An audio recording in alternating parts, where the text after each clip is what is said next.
Olá, pessoal.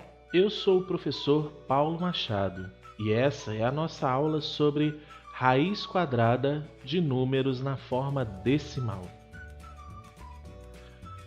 Para calcular a raiz quadrada de números na forma decimal, devemos descobrir uma fração que o represente e calcular a raiz dessa fração. Vamos ver na prática como isso funciona? Calcular a raiz quadrada de 1 inteiro e 44 centésimos.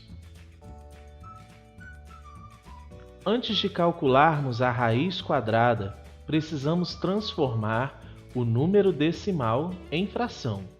Então, o número decimal que temos é 1 inteiro e 44 centésimos. Para transformá-lo em fração, nós vamos utilizar como numerador o próprio número sem a vírgula. Então, 144 é o nosso numerador.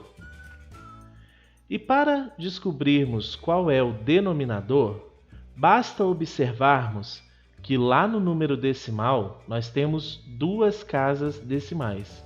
Portanto, o nosso denominador será 100.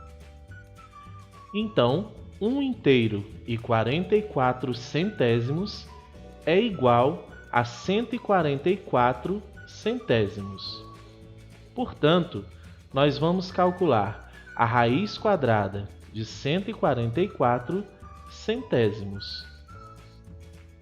Para calcularmos essa raiz, nós podemos observar que a raiz quadrada de 144 centésimos é a mesma coisa que a raiz quadrada de 144 sobre a raiz quadrada de 100.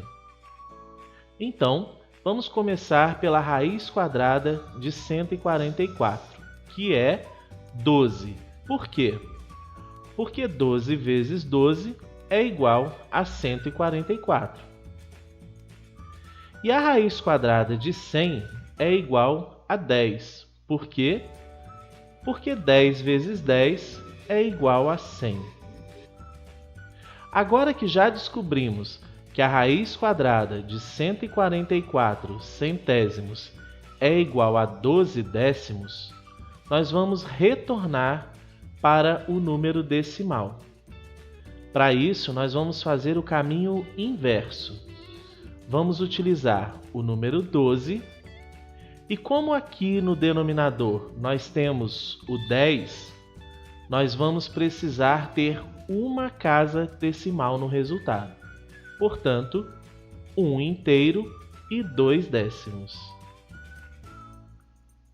Se você gostou da nossa aula, deixe o seu like aí no vídeo e não se esqueça de se inscrever e ativar as notificações do nosso canal.